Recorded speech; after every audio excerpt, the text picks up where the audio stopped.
मथां छा लिखी छा लिखां छा लिखी छा लिखां दुनिया जा सिंधियो हिक मुठ थी सिंध बचायो।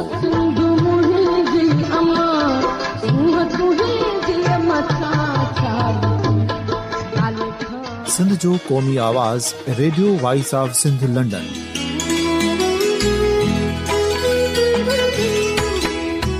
Radio voice of Sindh London पंहिंजी नशरियात में सिंध जी सियासत, समाज, इक़्तिसादियात, तारीख़, क़ौमी उमंगुनि ऐं अख़लाक़ियात मुतलिक़ सिंध जी हक़ीक़ी तर्जुमानी कंदे प्रोग्रामनि खे असराइतो बणाइण लाइ सिंध जे घण घुरनि ऐं धरतीअ सां प्यार कंदड़ अदीबनि, दानिशवरनि, सहाफ़ियुनि, उस्तादनि, वकीलनि ऐं हर तबिके जे मानवारनि सजणनि खे सिंध में शऊरी इनकलाब लाइ सहकार जो सॾु ॾियूं था। अचो त गॾिजी सूफ़ियुनि ऐं संतनि वारी सिंध जो ओज हिकु मुठ थी वरी वापसि आणण वारे सफ़र जा साथारी बणिजऊं।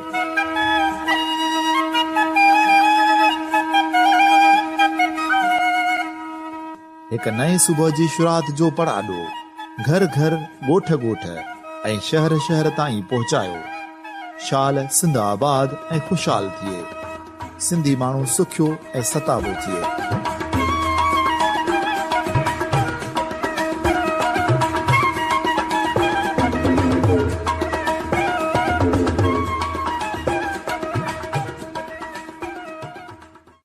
Radio voice of Sindh London तां प्रोग्राम ख़बरुनि जी दुनिया में अहम ख़बरूं, नामवर कालम निगारनि ऐं अहम लेखकनि जा मज़मून ऐं ॿियो घणो कुझु रोज़ानो radio voice of Sindh London तां नशर कयो वेंदो आहे। ॿुधण न विसारींदा। Radio voice of Sindh London तां प्रोग्राम ख़बरुनि जी दुनिया में सिंध जे मुख़्तलिफ़ ज़िलनि मां अहम ख़बरूं साण करे हाज़िर ख़िदमत आहे फ़ाज़िल चन्ना। सभ खां पहिरीं अहम ख़बरूं अवां जे समातुनि जे नज़र कंदो थो हलां। अहम सुर्ख़ी आहे त वज़ीर आज़म चयो आहे त चीफ जस्टिस वटि मुल्क जो फरियाद बणिजी वियसि। चीफ जस्टिस ऑफ पाकिस्तान सां मुलाक़ात में का बि ज़ाती न पर मुल्की तरक़ीअ लाइ ॻाल्हि ॿोल कई। उमीद आहे त हू ॻाल्हि सम्झी वठंदो। हिन चयो त जेकॾहिं माण्हू पैसा ॾेई सेनेटर थिया आहिनि, उहे पाकिस्तान जी नुमाइंदगी नथा करे सघनि, उन्हनि माण्हुनि खे घर मोकिलण जी ज़रूरत आहे। हिन चयो त आसिफ ज़रदारी ऐं इमरान ख़ान खे चैलेंज करियां थो त टीवी ते अची सिर्फ़ु एतिरो चवनि त उन्हनि जा MPAs विकिरो न थिया ऐं न वोट ख़रीद कया। हिन चयो त मुख़ालिफ़नि खे तकलीफ़ आहे त आऊं चीफ जस्टिस सां छो मिलियसि। मुलाक़ात लाइ वक़्तु सही न चवंदड़ ॿुधाइनि त सही वक़्तु कहिड़ो आहे। मलाला चयो आहे त वज़ीर आज़म थियण नथी चाहियां, तइलीम मुकमल करे वापसि अची वेंदसि। हिन चयो त सवात में दहशतगर्दी हुई, मूंखे लॻो त वज़ीर आज़म बणिजी मुल्क जा मसइला हल कंदसि, पर इहा हक़ीक़त न आहे। सियासत ते नज़र हूंदी आहे, ॿियनि शोबनि में कमु करे मुअसर अंदाज़ में इंसानियत जी ख़िदमत करे सघिजे थी। हिन चयो त तइलीम ऐं सिहत जहिड़नि मसइलनि ते ध्यानु नथो ॾिनो वञे। सियासी पार्टियुनि खे तइलीम ऐं सिहत ते ॻाल्हाइणु घुरिजे। हिन चयो त एजेंट हुअण जा इल्ज़ाम हणंदड़ अॼु ताईं सबूत न ॾेई सघिया। पाक भारत गॾिजी कश्मीर मसइले जो हल ॻोल्हीन। अहम सुर्ख़ी आहे त इलेक्शन कमीशन ऑफ पाकिस्तान ईंदड़ आम चूंडूं अदलिया जे निगरानीअ में कराइण जो फ़ैसिलो करे छॾियो आहे। उन सिलसिले में इलेक्शन कमीशन तरफ़ां जारी कयल पधिराईअ में चयो वियो आहे त इलेक्शन कमीशन मूजिबि ईंदड़ आम चूंडूं डिस्ट्रिक्ट रिटर्निंग ऑफिसरनि ऐं रिटर्निंग ऑफिसरनि जे लाइ अदालतुनि जे जुडिशल ऑफिसरनि खे मुक़ररु कयो वेंदो, जंहिं लाइ मुल्क जे समूरनि हाई कोर्ट्स खे ख़त लिखी छॾिया आहिनि। तर्जुमान मूजिबि इलेक्शन कमीशन तरफ़ां रजिस्ट्रार हाई कोर्ट खे इलेक्शन एक्ट 2017 जे शिक 50 ऐं 51 तहत ख़त लिखिया विया आहिनि, जंहिंमें दरख़्वास्त कई वई आहे त डिस्ट्रिक्ट एंड सेशन जज, एडिशनल सेशन जज ऐं सिविल जजनि जूं लिस्टूं ॾिनियूं वञनि त जीअं उन्हनि जूं ड्यूटियूं तय करे सघजनि। अहम ख़बर आहे त पीर जे ॻोठ जे कच्ची आबादीअ में 3 ॾींहं अॻु पीपल्स पार्टी अॻुवान मोहम्मद इब्राहिम मंगरियो मथां तशदुद करण ऐं धमकियूं ॾियण जो पीर ॻोठ थाणे ते पीर पागारे जे पुटु MPA सैयद मोहम्मद राशिद शाह राशिदी ऐं संदसि ॿिनि गार्डन बादशाह फुलपोटो करीम बख़्श मेतलो ऐं 3 नामालूम जवाबदारनि समेत 6 ॼणनि मथां फीर जो ॻोठ थाणे ते गुनाह नंबर 46/2008 तहत केस दाख़िल कयो वियो आहे, जंहिंमें फरियादी ॼाणायो आहे त सैयद राशिद शाह राशिदी 3 ॾींहं अॻु PP ऑफिस वटि मूं ते हमिलो करे मूंखे गाॾी हणी मारण जी कोशिश कई ऐं बाद में मूंखे तशदुद जो निशानो बणाए मौतमार धमकियूं ॾिनियूं। ॿिए तरफ़ फंक्शनल मुस्लिम लीग अॻवाननि ऐं म्यूनिसिपल कमेटी पीर जो ॻोठ जे चेयरमैन सैयद नजीबुल्लाह शाह राशिदी ऐं काउंसलर एडवोकेट शमसुद्दीन लाड़क जे अॻवानीअ में म्यूनिसिपल जे केतिरनि ई मुलाज़िमनि एहतियाती मुज़ाहिरो करे केस दाख़िल करण ख़िलाफ़ सख़्त नारेबाज़ी कई। इन्हनि चयो त इब्राहिम मंगरियो असांजे MPA मथां केस दाख़िल कराए ग़लति रिवायत क़ाइमु करे रहियो आहे। हू म्यूनिसिपल जो मुलाज़िम आहे, सियासत करणु हिन जो हक़ न आहे। म्यूनिसिपल जो माहौल ख़राबु करण लाइ ॼाणायल हरबा इस्तेमालु कया पिया वञनि। होॾां इब्राहिम मंगरियो दाहींदे चयो आहे त फंक्शनल मुस्लिम लीग जो चेयरमैन करप्शन जे जड़ आहे। हर महीने मुलाज़िमनि जी अधु पघार काटा करे हड़प कई पई वञे, जेका मुलाज़िमनि सां वॾी नाजाइज़ी आहे। अहम सुर्ख़ी आहे त बेनज़ीर मेडिकल यूनिवर्सिटी लाड़काणे में VC जे मुक़ररीअ में गवर्नर रंडक बणिजी वियो। गवर्नर इख़्तियार न हुअण बावजूदि वाइस चांसलरनि जे मुक़ररीअनि में मुदाख़लत बंदि न कई। गवर्नर बेनज़ीर मेडिकल यूनिवर्सिटीअ जो सेनेट इजलास यूनिवर्सिटीअ बजाए गवर्नर हाउस में सूमर ते सॾाए वरितो। सिंध सरकार VC जी मुक़ररीअ लाइ इश्तिहार ॾेई दरख़्वास्तूं तलब कयूं। शॉर्ट लिस्ट बैदि 3 ॼणनि जा इंटरव्यू बि थी विया। अहम सुर्ख़ी आहे त चीन 11 इक़्तिसादी ज़ोन्स में सीड़पकारीअ खां जवाबु ॾेई छॾियो। चीन तरफ़ां पहिरीं मरहले में रुगो 3 इक़्तिसादी ज़ोन्स में सीड़पकारी करण ते राज़िबो ज़ाहिर कयो आहे। M3 इंडस्ट्रियल पार्क फैसलाबाद, दाबेजी ऐं खुज़दार इंडस्ट्रियल स्टेट में इक़्तिसादी ज़ोन्स में क़ाइमु थींदी। पाकिस्तान चीनी हुकूमत खे CPEC जे तहत 14 इक़्तिसादी ज़ोन्स जे क़याम जी तजवीज़ ॾिनी हुई। नवाबशाह मां असां वटि अहम ख़बर आहे त नवाबशाह में ॿेड़ी हादसे में 6 फौतियुनि जा मढ़ अबाणे कब्रिस्तान में मिटी मां हवाले कया विया। नवाबशाह जे वाटर पार्क में 2 ॾींहं अॻु ॿेड़ी ऊंधी थियण सबबि 4 भेण भाउरनि सूधो 5 ॿारड़ा ऐं संदसि पुफीअ फौत थी वई हुई। जंहिं बैदि काल शहनाज़ ज़ाल करीम बख़्श नाइच, ग़ुलाम नबी नाइच जे 5हीं क्लास में पढ़ंदड़ धीअ, कशिश 3 दर्जे में पढ़ंदड़ धीअ कोमल, 1हीं दर्जे में पढ़ंदड़ पुट मोहम्मद सिद्दीक उर्फ़ नानू, KG में पढ़ंदड़ 2.5 वरें जो एजाज़, 2 क्लास में पढ़ंदड़ 8 वरें जे हसनैन पुट अब्दुल फताह उन्नड़ जे जनाज़े नमाज़ जाम मुसाब रोड ते पढ़ाई वई, जंहिंमें PP ज़िले सदर अली अकबर जमाली, DC नोमान सिद्दीक, अली नवाज़ ख़ान बिरोही, CMO अब्दुरज़ाक शेख ऐं ॿियनि वॾे तइदाद में शिरकत कई। 6 ॼणनि जा मढ़ हाजी नसीर कब्रिस्तान में मिठी मां हवाले कया विया। पुलिस ॼाणायल वाटर पार्क बंदि करे पिक्ट क़ाइमु करे छॾी, जॾहिं त DC नवाबशाह वाटर पार्कनि ऐं स्विमिंग पूलनि में 5 लाइफ गार्ड रखण ऐं लाइफ जैकेट ॾियण, CCTV कैमरा लॻाइण ऐं महीने में 1 भेरो पाणीअ जी चकास करण जा हुकम जारी कराया, जॾहिं त इंतिज़ामिया खे अहिड़े हुकम ते अमल कराए रिपोर्ट ॾियण जी हिदायत कई वई आहे। जॾहिं त नवाबशाह जे तहलके थाणे ते वाटर पार्क जे गिरफ़्तार थियल मालिक डॉक्टर अब्दुल गफ़ार आराई ॿुधायो त ॼाणायल ज़मीन अल्ताफ़ शाह जी आहे। मूं उन खां 10 सालनि जे मक़ाते ते वरिती हुई। ज़मीन जी मालिकीअ तरफ़ां मुआहिदे जा शर्त पूरा न करण ते मूं खेसि पैसा वापसि करण जो फ़ैसिलो थियो हो, जंहिं बैदि आऊं खेसि ज़मीन वापसि करे छॾियां हा। ॼाणायल वाटर पार्क जी इजाज़त डिप्टी कमिश्नर ॾिनी हुई। ॿुॾी वियल ॿेड़ी फाइबर जे ठहियल हुई ऐं मज़बूत हुई। हिन चयो त इम्कानी हादसे खे मुंहुं ॾियण लाइ टोबा मुक़ररु थियल न हुआ ऐं न ई जोगा हिफ़ाज़ती उपाउ वरितल हुआ। जॾहिं त ॿेड़ी हलाईंदड़ 14 वरनि जे नवीद हुसैन सोलंगी ॿुधायो त पहिरीं नंढनि ॿारनि खे चकर ॾियारे वापसि मोटी आयसि त वॾा माण्हू बि ॿेड़ीअ में वेही रहिया। मुंहिंजे मन करण बावजूदि ॿीहर ॿारनि खे बि वॾनि सां गॾु विहारियो वियो। ॿेड़ी 12 ॼणनि जो वज़न बर्दाश्त न कयो, ॿुॾी वई। वॾे माण्हू जो भाड़ो 100 ऐं ॿारनि जो 50 रुपया आहे। हिन तस्लीम कयो त हू तारू न आहे ऐं न ई कंहिं माण्हूअ खे हयाती बचाइण वारे जैकेट पातल हुई। जॾहिं त SHO तहलको थाणो असगर अहवान ॿुधायो त वाटर पार्क बंदि करे उते पुलिस पिक्ट ठाहे छॾी आहे। वाज़े रहे त 4 ॿारनि जो पीउ ग़ुलाम नबी नाइच 2 साल अॻु कारे कामन में फ़ौत थी चुको आहे। ऐं पोती ॿारनि जी भाउ अनीला पाड़े जे घरनि में बुहारी ॾेई ऐं सिलाई करे बचनि जो पेट पालींदी आहे। गुरबत सबबि ॿारनि जो कफ़न ऐं मानी पुण पाड़े वारनि कई। हितां जे सुञाण धुरिन मुतालबो कयो आहे त मुतासिरनि जी सहायता कई वञे। सखरबांब सां वटि अहम ख़बर आहे त अरब ॾिहाड़े रोड़ीअ वेझो आगा कादिर दाद छुहारा मंडीअ में गोदाम जी छित किरण जे नतीजे में 5 औरतूं ऐं 5 ॿार समेत 13 पौरित फौत ऐं 8 ॼणा ज़ख़्मी थी पिया हुआ।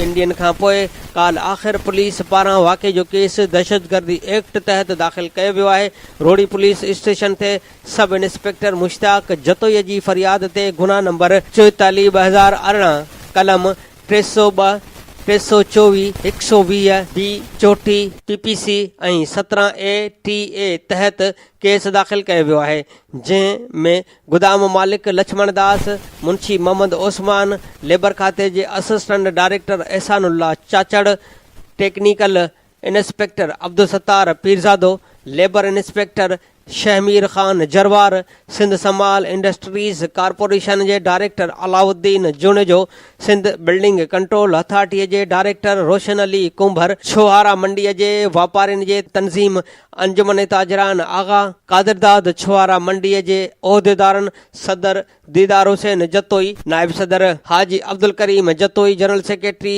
खेमू पुट भागू मल, joint secretary Ramesh Lal, press secretary अमर लाल, एडवाइज़र सखावत ऐं ख़ज़ानची अजीत कुमार खे जवाबदार तौरु नामज़द कयो वियो आहे।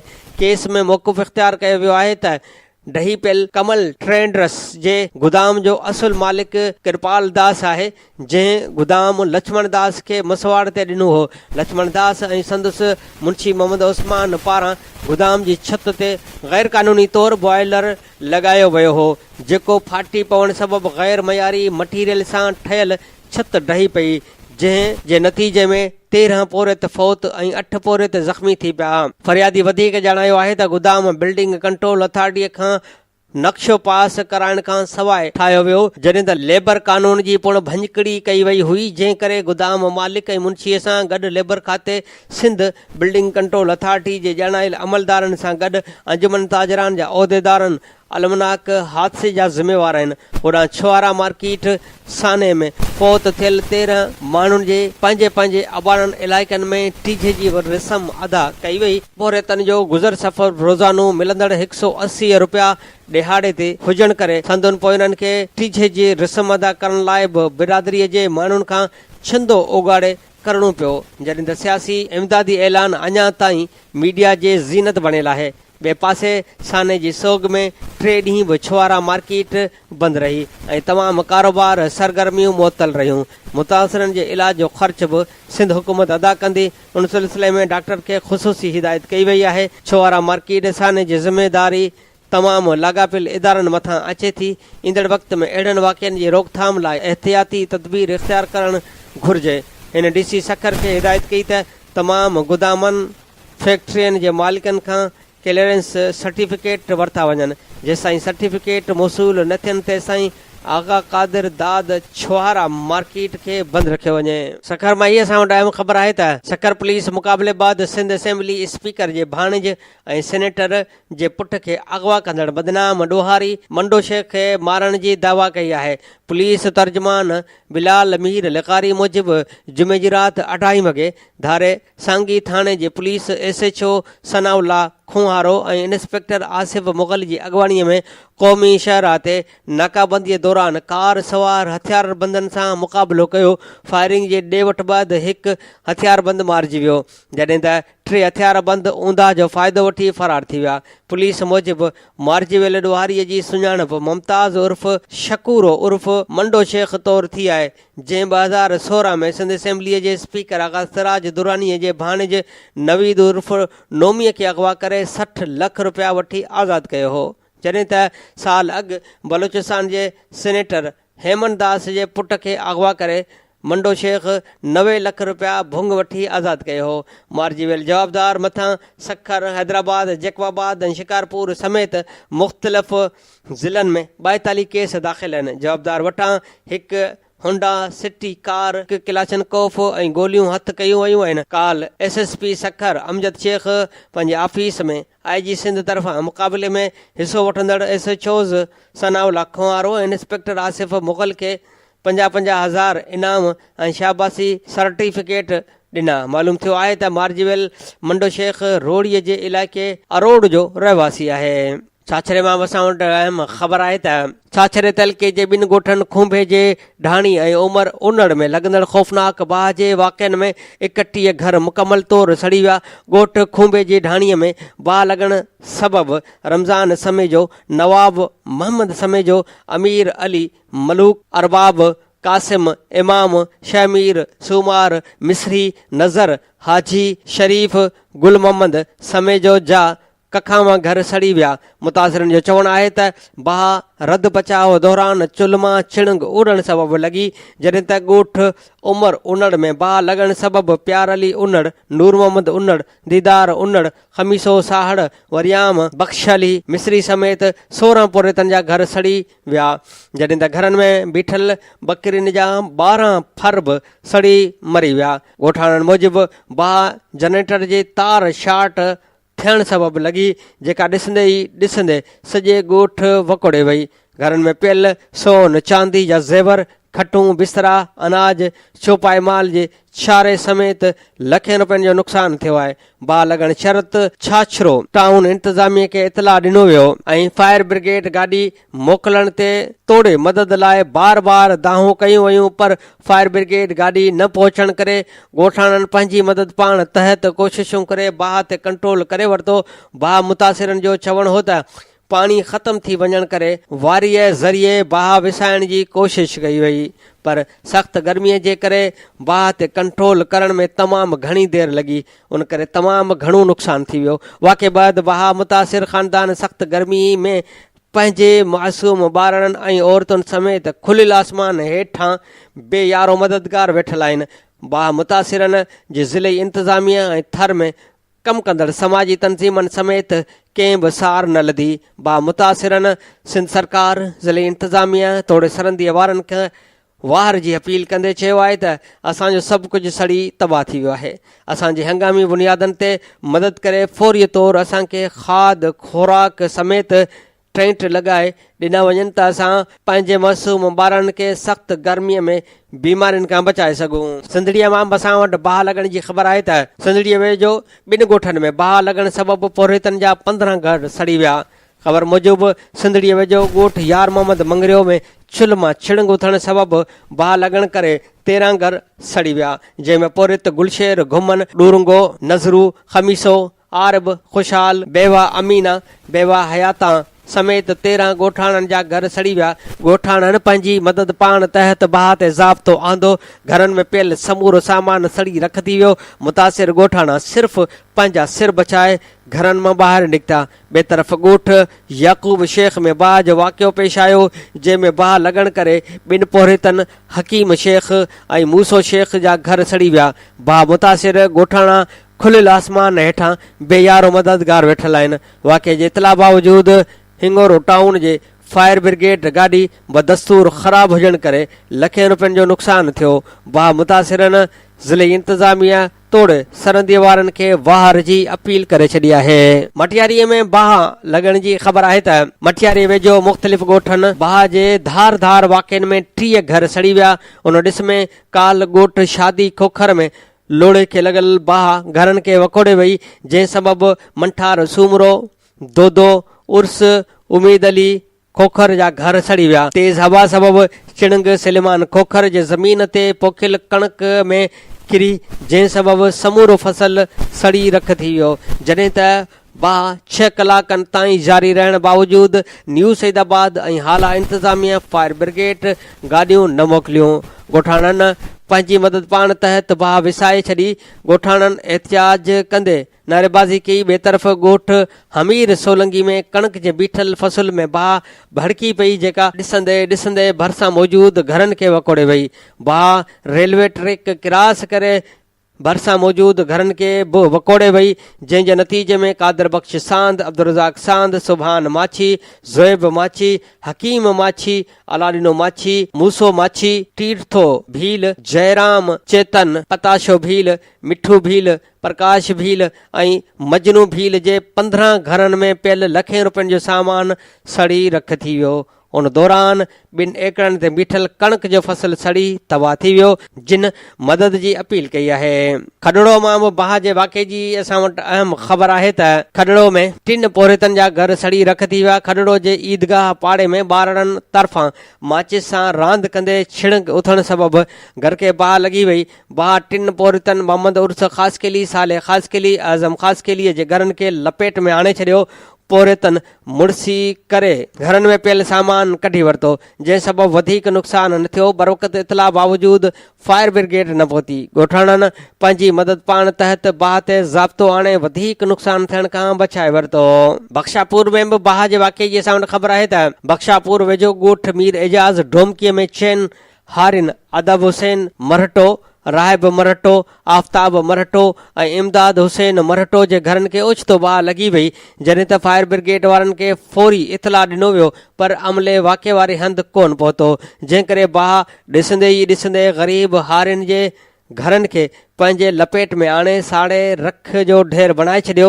जॾहिं त 4 हारिन जे घरनि में मौजूदु क़ीमती सामान, जंहिंमें 1 नियाणीअ जो ॾाज, 2 तोला सोना ज़ेवर, 60 तोला चांदी, 30 मण कणक, 20,000 रोक रक़म, खटूं बिस्तरा ऐं ॿियो सामान सड़ी रख थी वियो। जॾहिं त बाहि मुतासिर हारिन पंहिंजी मासूम ॿारनि ऐं औरतुनि समेत बेयारो मददगार खुलियल आसमान हेठि वेठल आहिनि। मुतासिर हारिन पीपी चेयरमैन बिलावल भुट्टो ज़रदारी ऐं वॾे वज़ीर खे माली मदद जी अपील कई आहे। कोटड़ीअ मां बि असां वटि बाहि जे वाक़े जी ख़बर आहे त कोटड़ीअ शहर खां 15 किलोमीटर परे कारो खहो वारे ऐं नए बाराण जे भरिसां क़ाइम ॻोठ अली मोहम्मद उर्फ़ पोड़ो खोसो में बिजलीअ जे तारुनि मां बाहि लॻण करे सिकीलदो खोसो, हुसैन बख़्श खोसो, गुल मोहम्मद खोसो, बचल खोसो, रज़ा मोहम्मद खोसो समेत ॻोठाणनि जा 7 घर सड़ी रख थी विया, जिन में रखियल ज़ेवर, हज़ारे रुपया रोक, कपिड़ा, अनाज ऐं ॿियो सामान सड़ी रख थी वियो। ॻोठाणा सिर बचाए ॿाहिरि भॻा, जॾहिं त घर अंदरि ॿधल 2 बकरियूं ऐं उन्हनि जा फर सड़ी मरी विया। ॻोठाणनि मूजिबि घरनि में पियल मोटरसाइकिल, गाबा ऐं ॿियो सामान सड़ी वियो आहे। हिननि DC जामशोरो ठठे इंतिज़ामिया खां मुतालबो कयो आहे त संदुनि वाहर कई वञे, खेनि अझा ठहराए ॾियण समेत माली मदद कई वञे। मीरपुर ख़ास में बाहि लॻण जा वाक़िया आहिनि त मीरपुर ख़ास जे कोस घर वेझो बाहि लॻण सबबि पोरित जो घर सड़ी वियो। बाहि लॻण सबबि घर में बीठल 4 बकरियूं, 1 मेंह बि सड़ी मरी वई। बाहि मुतासिरनि मोरियो पहुमर जो चवणु हो त घर ॿाहिरां रखियल कचरे खे कंहिं बाहि ॾिनी हुई, जंहिं मां मुंहिंजे घर खे लॻी वई। बाहि लॻण सबबि घर में ॿधल 4 बकरियूं, 1 मेंह बि सड़ी मरी वयूं, जॾहिं त घर जो समूरो सामान सड़ी वियो। वाक़े जो इतला ॾियण बावजूद फायर ब्रिगेड गाॾी न पहुती ऐं असां पंहिंजी मदद पाण तहत बाहि ते कंट्रोल करे वरितो आहे। हिन इंतिज़ामिया खां वार जी अपील करे छॾी आहे। हिंगोरजा में बि बाहि जे वाक़े जी ख़बर आहे।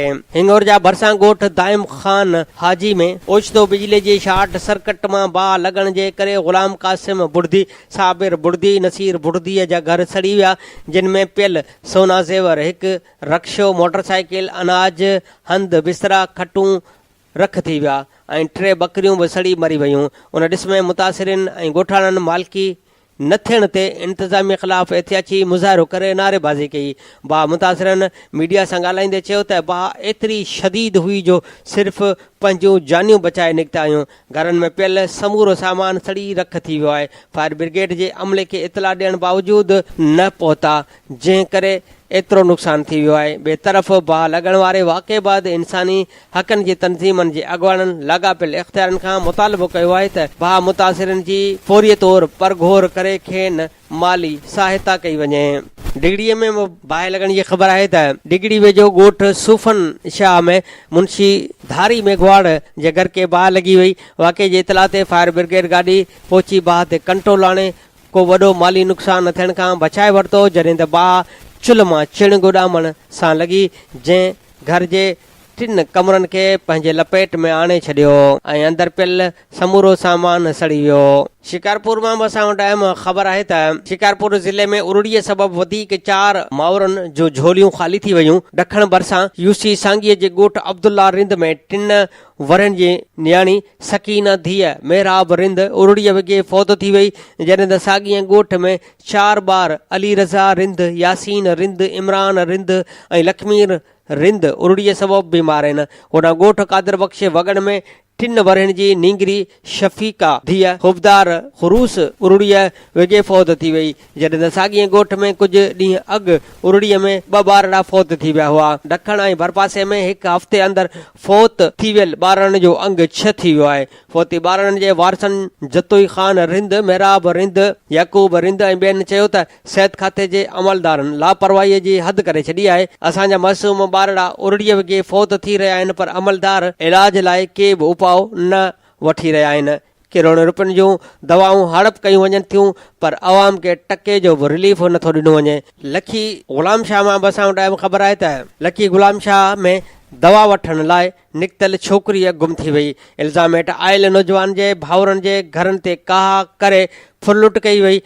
लखी ग़ुलाम शाह जे दाइम मलक थाणे जे हद ॻोठ डरब टावरीअ मां औरत बाबर टावरी ॻोठ मां सखर दवा वठण लाइ वई त गुम थी वई। छोकिरीअ जे वारिसनि सचल उर्फ पपन टावरी, मगन टावरी, खुदा बख़्श, सईद, बासित, अनवर, शबीर ऐं ॿियनि दोदो ॻोठ जे रहवासी नौजवान मथां बाबर खे अगवा करण जो इल्ज़ाम हणी ॻोठ डरब टावरीअ में वेठल 2 भाउरनि मोटरसाइकिल मिस्त्री मोहम्मद मूसा खोखर ऐं हजाम को कमु कंदड़ अमीर बख़्श खोखर जे घरनि ते काह करे भञा करण बैदि फरार थी विया, जॾहिं त डंडा बरदार हथियारबंदनि जे हमले में औरतुनि पाड़े जे घरनि में पनाह वरिती। इतला ते SHO दाइम मलक मुनवर अली जोखियो पुलिस नफ़रीअ सां पहुची हमले आवरनि मगन टावरी, खुदा बख़्श टावरीअ खे गिरफ़्तार करे वरितो। ॿिए तरफ़ मूसा खोखर ऐं अब्दुल जब्बार खोखर चयो त बाबर खे अगवा करण जे इल्ज़ाम हेठि आयल असां असद खोखर संदसि परे जो माइट आहे, हू गैर वास्तेदार आहिनि। बिला जवाज़ घरनि ते काह करे सोन, रोक रक़म, सलाई मशीनूं ऐं औरतुनि जा कपिड़ा फुर कया। असांजो 30 लख रुपयनि जो नुक़सानु कयो वियो आहे, जंहिंमें 4 ॾींहं अॻु पणिजी आयल 2 पुटनि हैदर अली ऐं नादिर अलीअ जे घर वारनि जो ॾाज, पोरित भाउ अमीर बख़्श जे 9 न्याणियुनि मां 5 वॾनि न्याणियुनि जो तयारु कयल ॾाज, सोना ज़ेवर, 2 पुटनि मोहम्मद ईसा ऐं सजाद पुट मूसा खोखर जे दर्ज के दुकान जो 15 सिलाई मशीनूं शामिल आहिनि। खान वाहण मां बि असां वटि अहम ख़बर आहे त खान वाहण भरिसां मोहब्बत देरो जतोई अलॻि हसन शहीद थाणे जे हद ॻोठ केहरपुर में ॻोठाणे चनेसर ख़ुश्क जे घर ते हथियारबंदनि मुबैना हमिलो करे संदसि ज़ाल 20 वरनि जी हिना ख़ुश्क खे पेट में गोली हणी ज़ख़्मी करे छॾियो, जंहिंखे ॻणतीअ जोगी हालत में कंडियारो इस्पताल आंदो वियो, जिते हालत ख़राब थियण सबबि खेसि नवाब शाह रेफर कयो वियो, जिते हू ज़ख़्मनि जा सूर न सहंदे फौत थी वई। उन सिलसिले में राब्तो करण ते मारिजी वियल हिना ख़ुश्क जे भाउ फरमान अली ख़ुश्क ॿुधायो त ॻोठ सईद ख़ान ख़ुश्क जे रहवासी इमाम बख़्श ख़ुश्क जे धुर सां पुराणो सगावती तकरार हलंदड़ आहे। उन्हनि हथियार बंद थी घर ते हमिलो कयो ऐं फायरिंग करे भेण हिना ख़ुश्क खे सख़्तु ज़ख़्मी कयो, जेका नवाब शाह इस्पताल में फौत थी वई।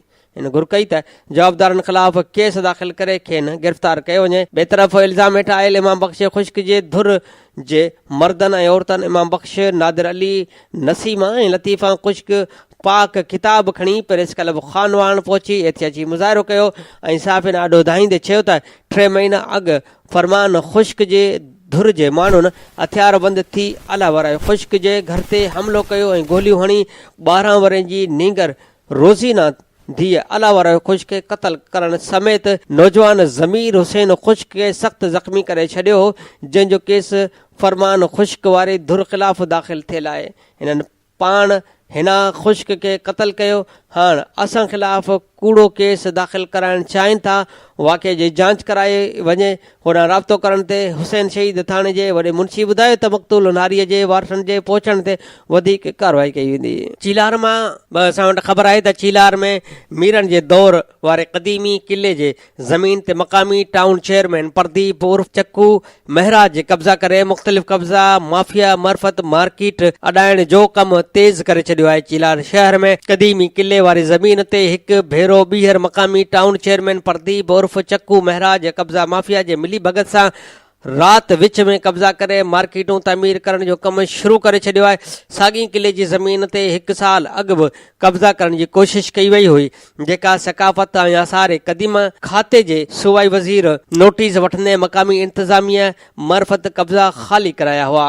उन दौरान टाउन चेयरमैन प्रदीप उर्फ चक्कू मिराज शहरी साम्हूं ऐलान कयो हो त चीलार किले जी ज़मीन खे कब्ज़नि खां महफ़ूज़ बनाइण लाइ टाउन कमेटी फंड मां चौदीवारी ॾियारींदुसि, पर इहा चौदीवारी त न ॾिनी वई, पर किले जी ज़मीन ते ओचितो इज़ाफ़ी मिस्त्री ऐं मज़दूर लॻराए गैर क़ानूनी तौरु उन ज़मीन ते मार्केटूं वॾाइण जो कमु शुरू कयो वियो ऐं मज़दूर इम्कानी कमु रोकण वारे ख़ौफ़ सबबि राति ॾींहुं अॾावत करण में मसरूफ़ आहिनि। होॾां सकाफ़त ऐं आसार क़दीम खातो घूर निंड में सुतल ॿुधायो वञे थो। अहिड़नि कब्ज़नि ते चिल्हार जे शहरनि ऐं इल्मी अदबी हलकनि में ताव पकड़ियल आहे। शहरनि जो चवणु आहे त टाउन चेयरमैन प्रदीप उर्फ चक्कू महराज टाउन फंड मां करोड़ रुपयनि जे करप्शन बैदि हाणे चिल्हार जे क़दीमी किले ते कब्ज़ा कराए सॼे शहर खे नीलाम करे रहियो आहे।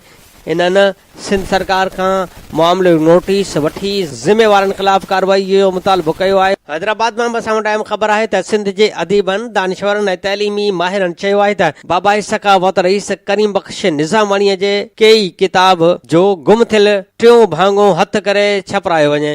उन अणछपियल किताब में वॾो सच लिखियो वियो आहे। मातलीअ में रईस करीम बख़्श निज़ामाणीअ जो माए नेस्ट हाउस खे सकाफ़ती वरसो क़रार ॾेई बंगले जी ॿीहर पुराणी हालत में मरमत कराई वञे। इन्हनि अहिड़ो इज़हार काल सिंधी ॿोलीअ जे बाख़्तियार इदारे हैदराबाद जे हाल में सिंध सभीता सथ तरफ़ां रईस करीम बख़्श निज़ामाणीअ जे मान में कोठायल कठ में कयो वियो। उन मौक़े ते रईस करीम बख़्श निज़ामाणीअ जे नाठी अलहदाद निज़ामाणी ॻाल्हाईंदे चयो त अफ़सोस सां चवणो थो पवे त रईस करीम बख़्श निज़ामाणीअ लाइ संदसि पोइरनि कुझु बि न कयो आहे।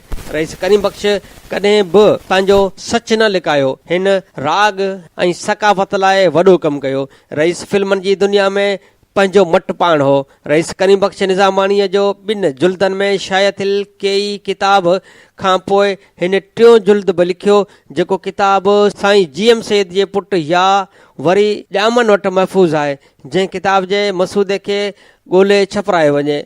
उन जुल्द में वॾो सच लिखियलु आहे, उन करे ई गुम कयो वियो आहे। अदीब ताज जोईअ चयो त रईस करीम बख़्श निज़ामाणी सिंध जो वाहिद ज़मींदार ऐं रईस हो जंहिं हारी ऐं ज़मींदार वारो फ़र्क़ु न रखियो हो। फ़नकारनि जे घरनि जो ख़र्च बि हलाईंदो हो।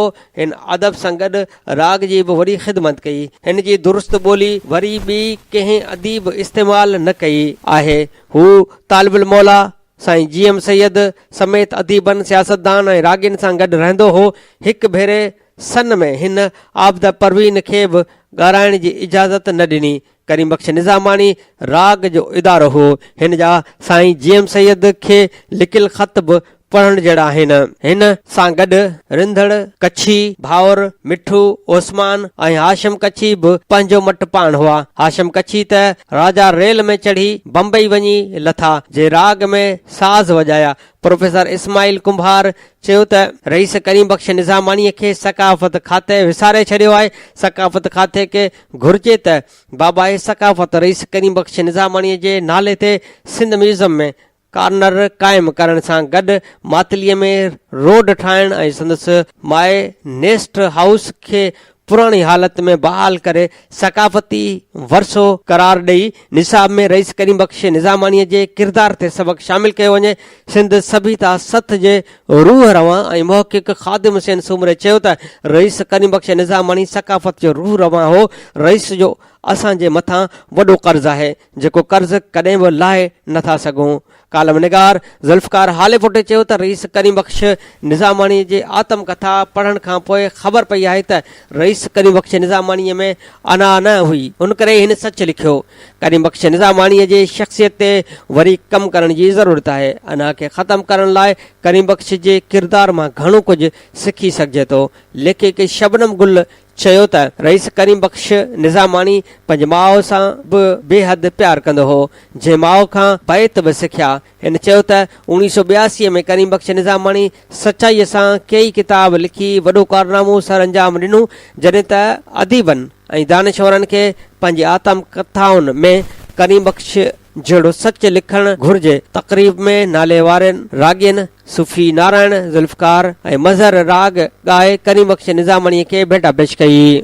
लाड़काणे मां असां वटि ख़बर आहे त अवामी तहरीक ऐं सिंधियाणी तहरीक लाड़काणे पारां सिंध जे बुनियादी मसइलनि जे हल लाइ काल ज़िले ऑफिस खां हिकु एहतियाजी रैली कढी वई, जेका शहर जे मुख़्तलिफ़ रस्तनि खां थींदी जनाह बाग चौक ते पहुती, जिते अॻवाननि सख़्तु नारेबाज़ी कंदे धरणो हयो वियो।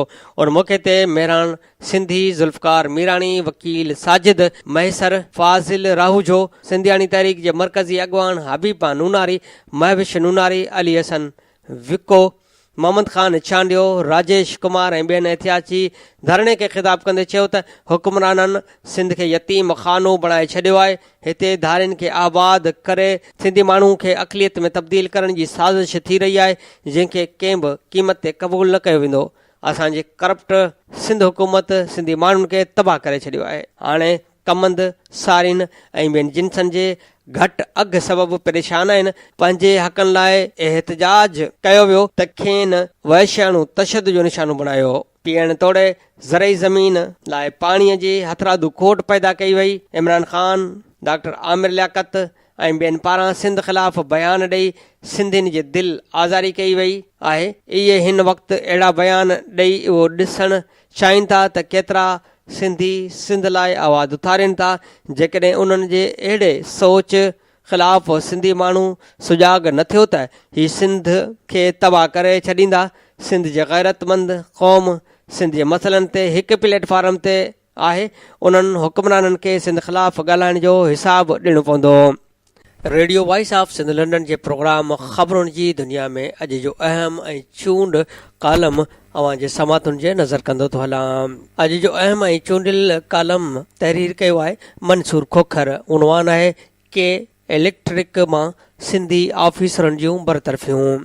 मंसूर खोखर पंहिंजे कालम में लिखे थो त कराची खे बिजली सप्लाई कंदड़ कंपनीअ के इलेक्ट्रिक जी मौजूदु इंतज़ामी कंपनी इबराज कैपिटल ऐं चीन जे शंघाई पावर कंपनीअ विच में इंतज़ामी कंट्रोल ऐं शेयर्स जे विकिरे जो सौदो जीअं ई आख़िरी मरहले में दाख़िल थियो आहे, ओचितो ई ओचितो कंपनीअ मां वॾे पैमाने ते सिंधी ऑफिसरनि जी धड़ाधड़ बरतरफ़ियुनि जो अमल शुरू थी वियो आहे। जंहिं तहत पहिरीं मरहले में डिस्ट्रीब्यूशन विंग जे जनरल मैनेजर खां मैनेजर लेवल ताईं जे 32 सिंधी ऑफिसरनि खे निकाली ॾिनी वई आहे। 28 वधीक ऑफिसरनि खे बरतरफ़ करण लाइ फ़हरिस्त बि तयारु आहे, जॾहिं त मजमूई तरह इदारे में कमु कंदड़ 500 जे लॻभॻि सिंधी ऑफिसरनि तोड़े मुलाज़िमनि खे हटाइण जी रिथाबंदी बि कई वई आहे। बरतरफ़ कयलनि में लॻभॻि समूरा सीनियर ऑफिसर आहिनि जेके 15 खां 24 सालनि ताईं कंपनीअ सां वाॻियल रहिया आहिनि। खेनि बिना को सबबु ॼाणाइण जे नौकरियुनि मां कढियो वियो आहे, जेको अमल न रुॻो इंसानी हक़नि ऐं मुल्की सर्विसिज़ लॉज़ जे उबतड़ आहे, पर KAES जे ख़ानगाहिण वक़्तु वफ़ाक़ी सरकार ऐं कंपनी इंतज़ामिया विच में थियल ठाह जी बि खुलियल भंजकड़ी आहे, जंहिंमें इहा पक ॾिनी वई हुई त निजकारीअ बावजूदु कंपनीअ मां कंहिं बि मुलाज़िम खे फ़ारिग़ न कयो वेंदो।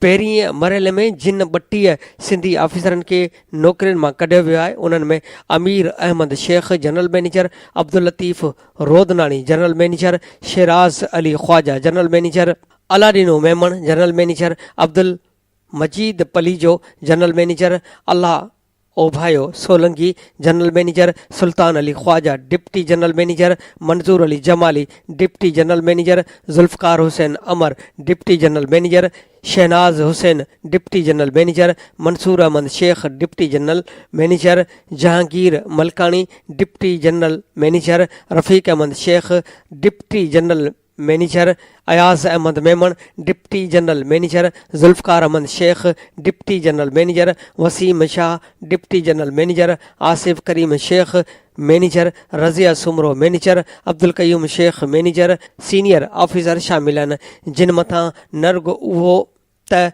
करप्शन ऐं अख़्तियारनि जे ग़लति इस्तेमाल समेत कंहिं बि क़िस्म जा इल्ज़ाम न हुआ, पर संदुनि कारकर्दगी कंपनीअ अंदरि मिसाली शुमार थींदी हुई। अक्सर अहिड़नि ऑफिसरनि खे फायर कयो वियो जिन जी सुठी कारकर्दगी ऐं सीनियरिटी आधार मथियनि ग्रेडनि में प्रोमोशन थियणा हुआ, पर खेनि तरक़ियूं ॾियण बदिरां लिसानी बुनियादनि ते नौकरियुनि मां कढी तअसुब परस्तीअ जो बदतरीन मिसाल क़ाइमु कयो वियो ऐं अहिड़े अंधेर ते कंपनीअ खे ख़ानगी शोबे हवाले कंदड़ वफ़ाक़ सरकार समेत समूरियूं धुरियूं ख़ामोश तमाशाई बणियल आहिनि, जॾहिं त वधीक 500 मुलाज़िमनि जे इम्कानी बरतरफ़ियन सबबि के इलेक्ट्रिक में कमु कंदड़ सिंधी मुलाज़िम सख़्त परेशानियुनि में मुब्तला आहिनि, पर के इलेक्ट्रिक जे तअसुब जे पर लॻल अंधे घोड़े जी उॾाम रोकण वारो केर बि नाहे।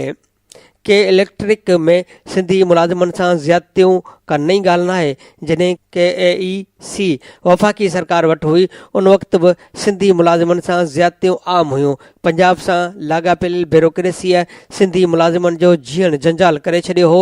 रुगो पाकिस्तान पीपल्स पार्टीअ जी हुकूमत दौर में निहायत थोरे अंग में सिंधी ऑफिसर मेरिट ते भर्ती थी KAESC में पहुचंदा हुआ, न त सभु ऑफिसर सिधी रीति लाहौर या पंजाब जे ॿियनि इलाइक़नि मां भर्ती करे उमाणिया वेंदा हुआ ऐं कुझु हिसो संदन फितरी इतिहाद उर्दू ॻाल्हाईंदड़नि खे मिलंदो हो। हिकु साज़िश हेठि मुल्क जे ॿिनि वॾनि इदारनि जो कंट्रोल पाण वटि रखण लाइ वाबडा ऐं पाकिस्तान रेलवे जा मर्कज़ इस्लामाबाद बदिरां लाहौर में रखिया विया हुआ, जीअं मंझंदि जेको वणे सो करे सघिजे। उन दौर जे ऑफिसरनि ऐं मुलाज़िमनि जी भर्तियुनि जो रिकॉर्ड चेक कबो त उन में सिंध समेत सूबनि जी कोटा जी वॾे पैमाने ते लताड़ नज़र ईंदी। वाबडा ऐं रेलवे में हींअर बि पंजाब सां तालुक़ रखंदड़ ब्यूरोक्रेसीअ जे आपेशाही क़ाइमु आहे ऐं सूबनि जी कोटा समेत बिजलीअ जे डिस्ट्रीब्यूशन में बेक़ाइदगियुनि ते खान केर बि पुछण वारो न आहे। साॻी सूरतहाल के इलेक्ट्रिक जी आहे, जिते हिन वक़्तु बि पंजाब ऐं MQM सां लाॻापियल ऑफिसर छांयल आहिनि। ख़ासि तौरु MQM सां तालुक़ रखंदड़ अरशद इफ़्तिख़ार खे डायरेक्टर डिस्ट्रीब्यूशन जो उहिदो मिलण बैदि सिंधी मुलाज़िमनि ख़िलाफ़ बाक़ाइदे कात कुहाड़ा उभा कया विया आहिनि।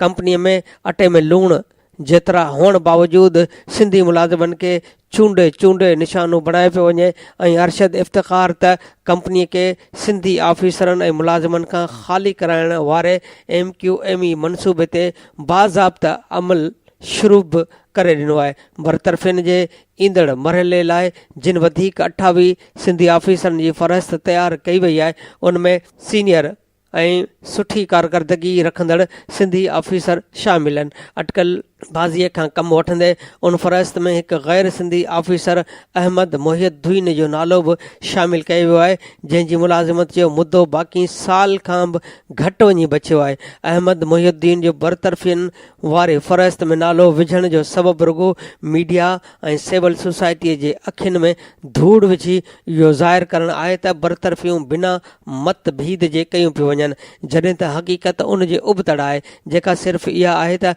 कंपनीअ में पंजाबी ऐं उर्दू ॻाल्हाईंदड़ ताक़तवर पोज़ीशन में हुअण करे महफ़ूज़ आहिनि ऐं सिंधी ऑफिसरनि तोड़े नंढनि मुलाज़िमनि खे लावारिस सम्झी फायर कयो पियो वञे ऐं उन कुदे अमल में अरशद इफ़्तिख़ार खे समूरे पंजाबी ऐं MQME लाबीअ जी मुकमल पुठभराई हासिल आहे। के इलेक्ट्रिक मां सिंधी ऑफिसरनि ऐं मुलाज़िमनि जी वॾे पैमाने ते तॾावेड़ कराइण जो मक़सदु सिंध दुश्मन ताक़तुनि जे सिंध जे राजधानीअ खे सिंधियुनि खां ख़ाली कराइण वारे नापाक साज़िश जो ई हिसो आहे, जंहिं ते अमल करण जो हिन वक़्त ताईं कयल समूरियूं कोशिशूं नाकाम थियूं आहिनि। बावजूदि समूरा किरियल नोयत जा हरबा इस्तेमालु करण जे हाणोके आदमशुमारीअ जे नतीजनि जा इशारा ज़ाहिर कनि था त कराचीअ जे आदमशुमारीअ में सिंधियुनि जे अंग में हिमथा ईंदड़ वाद थी आहे। इहो ई सबबु आहे जो MQM खां वेंदे PSP ताईं कराचीअ जे मालिकीअ जूं समूरियूं दावेदार पार्टियूं जिन पार्टी आदमशुमारी फ़ौज जी निगरानीअ में कराइण जा मुतालबा कया हुआ, नतीजनि जा तफ़सील आॾो अचण ते मुंहुं मथो पिटण में मसरूफ़ आहिनि, छाकाणि त लिसानियत ऐं दहशतगर्दीअ जी सियासत कंदड़ टोले खे कराची पंहिंजे हथनि मां खिसकंदे नज़र अची रही आहे। उन करे ई हथ वठी अहिड़ा अमल कया पिया वञनि जीअं शहर ते न त शहर जे अहम इदारनि मथां पंहिंजो कंट्रोल बरक़रार रखी सघिजे। के इलेक्ट्रिक इंतिज़ामिया जे उन्हनि कार्रवाइयुनि जो हिकु मक़सदु शंघाई पावर कंपनीअ खे उहो पैगाम ॾियण बि आहे त न रुॻो इहो त हू इदारे मां छांटियूं करे खसारो घटाए चुका आहिनि, पर हू पाण बि जॾहिं चाहिनि वधीक बरतरफ़ियूं करे सघनि था, छाकाणि त इवराज जीअं शंघाई वारनि खां बि केर बि पुछण वारो न हूंदो। पर इहा संदन बदकिस्मती चइबी जो FIA कॉर्पोरेट विंग जी रिपोर्ट के इलेक्ट्रिक जे ॻिचीअ में पइजी वई आहे, जंहिंमें के इलेक्ट्रिक खे रुॻो सुई सुधरन गैस कंपनीअ जो 178 अरब रुपयनि जो बाक़ीदार ॼाणाईंदे इंतिज़ाम शंघाई पावर कंपनी हवाले थियण खां अॻु समूरी रक़म उगाड़ण जी सिफ़ारिश कई वई आहे। गॾोगॾु के इलेक्ट्रिक ऐं सुई सुधरन गैस कंपनीअ जे गॾियल करप्शन जो पर्दो फाश कंदे ॼाणायो वियो आहे त हिकु त गैस कंपनीअ क़ाइदनि जे उबतड़ के इलेक्ट्रिक खे बिना मुआहिदे जे गैस फ़राहम कई, मथां वरी ॿिन्ही इदारनि पारां विकिरो कयल गैस जे अंगनि अखरनि में वॾी हेर फेर पकड़ी वई आहे। FIA इख़्तियारनि मूजिबि रुॻो 2 सालनि में 2011 ऐं 12 ऐं 2012 ऐं 13 जे के इलेक्ट्रिक जे रिकॉर्ड मूजिबि 56 अरब रुपयनि जी रक़म गैस जी ख़रीदारीअ ते ख़र्च थियल ॾेखारी वई आहे, जॾहिं त साॻी अरसे बाबति सुई सुधरन गैस कंपनीअ जो रिकॉर्ड या रक़म रुॻो 9 अरब रुपया ॼाणाए थो। इहो के इलेक्ट्रॉनिक में करप्शन जो बदतरीन मिसाल आहे ऐं उन मां साबित थिए थो त ख़ानगी शोबे हवाले थियण बावजूदि सफ़ेद हाथी वाबडा जो उहो बिलुंगड़ो शफ़ाफ़ कंपनीअ में तब्दील थियण बदिरां वधीक करप्ट हथनि में अची वियो आहे। इहो बि ज़ाहिर थियो त के इलेक्ट्रिक जे खसारे जो असुलु सबबु अफ़रादी क़ुवत न पर करप्शन आहे, जेका कंपनीअ जूं पाड़ूं खोखलियूं करे रही आहे ऐं उन करप्शन जी सज़ा करप्ट इंतिज़ामिया बदिरां कंपनीअ जे सिंधी ऑफिसरनि ऐं मुलाज़िमनि खां अलावा हर महीने ॿिए महीने बिजलीअ जा अघु वधाए ऐं इज़ाफ़ी सरचार्ज लॻाए वाहपेदारनि खे बि ॾिनी पई वञे। सुई सुधरन गैस कंपनीअ जे रिकॉर्ड मूजिबि 2004 में KASC जे हुकूमती कंट्रोल में हुअण वक़्तु मथसि 1 रुपए जी बि रहत न हुई। 2005 में ख़ानगी शोबे हवाले थियण बैदि मथसि 1 अरब रुपया रहत थी। 2008 ताईं सऊदी कंपनी अल जमिया जे कंट्रोल में रहण ताईं बि इहा रहत 12 अरब हुई। 2008 में इवराज कैपिटल तरफ़ां इंतिज़ाम संभालण बैदि हींअर इहा रहत हेकांदी वधी 178 अरब रुपया थी वई आहे। एॾी वॾी रहत ऐं रिकॉर्ड में हेराफेरी ज़ाहिर थियण जा असर इवराज कैपिटल ऐं शंघाई पावर कंपनीअ जे डील ते पवनि या न पवनि, पर इदारे खे ख़ानगी शोबे में ॾेई जान छॾण लाइ बेचैन वफ़ाक़ी सरकार खे उन सूरत हाल जो न रुॻो नोटिस वठणु घुरिजे, पर असुलु खसारे जी निशानदेही थियण बैदि मथसि फ़र्ज़ु थिए थो त इदारे मां मुलाज़िमनि जी छांटी न करण वारे पंहिंजे शर्त ते अमल कराए समूरनि बरतरफ़ थियल सिंधी ऑफिसरनि जी बहालीअ ऐं वधीक ऑफिसरनि ऐं नंढनि मुलाज़िमनि जी रोज़गार जे तहफ़ुज़ में पंहिंजो किरदारु अदा करे। गॾोगॾु मामलनि जी जांच कराइण लाइ हिकु जॉइंट इन्वेस्टिगेशन टीम जोड़ी वञे, जेका FIA पारां कयल निशानदेही आधार के इलेक्ट्रिक इंतिज़ामिया जे बेक़ाइदगियुनि ऐं बेज़ाब्तिगियुनि जो पतो लॻाइण खां अलावा सिंधी ऑफिसरनि जे नस्ली बुनियाद ते बरतरफ़िन में मुलवस समूरी माफ़िया खे बेनकाब करे संदुनि ख़िलाफ़ कार्रवाई जी सिफ़ारिश करे, जीअं सिंध जी राजधानीअ जे अहम हैसियत रखंदड़ उन इदारे खे सिधे रुख में हलाइण ऐं नस्ली बुनियाद ते जारी कार्रवायुनि जो ख़ात्मो करण में मदद मिली सघे। सिंधी माण्हुनि खे कराची में निधणको सम्झण जी पॉलिसी ऐं सोच ख़तमु करणी पवंदी, छाकाणि त कराची समेत समूरी सिंध जा असुल धणी सिंधी ई आहिनि। जेकॾहिं को सम्झे थो त अहिड़ियुनि हरकतुनि सां कराची खे सिंधियुनि खां ख़ाली कराए सघिबो त पोइ फ़ौज जी निगरानीअ में थियल आदमशुमारीअ जा नतीजा संदुनि अखियूं खोलण लाइ काफ़ी हुअणु घुरिजनि। Radio voice of Sindh London जे प्रोग्राम ख़बरुनि जी दुनिया में अॼु जो अहम ऐं चूंड कालम जेको तहरीर कयल हो मंसूर खोखर जो ऐं उनवान हुयो के इलेक्ट्रिक मां सिंधी ऑफिसरनि जूं बरतरफ़ियूं अवां जे समातुनि जे नज़र कयोसीं। प्रोग्राम ख़बरुनि जी दुनिया रोज़ानो सुबुह जो 7:30 वॻे, मंझंदि जो 12:30 ते ऐं शाम जो 7 वॻे नशर कयो वेंदो आहे। ॿुधण न विसारींदा। प्रोग्राम जे हवाले सां पंहिंजा कमेंट्स ऐं राया असांजी हिन ईमेल ते ॾींदा। ईमेल आहे info@radiovoiceofsindh.com। तव्हांजे रायनि ऐं कमेंट्स जो इंतज़ारु रहंदो। हाणे radio voice of Sindh London जे प्रोग्राम ख़बरुनि जी दुनिया जो वक़्तु पुॼाणीअ ते पहुतो। वरी ॿिए बुलेटिन में हाज़िर थींदासीं। ओसि ताईं फाज़िल चना खे ॾींदा इजाज़त। अल्लाह निगहबान। अवां जी समातुनि ताईं radio voice of Sindh London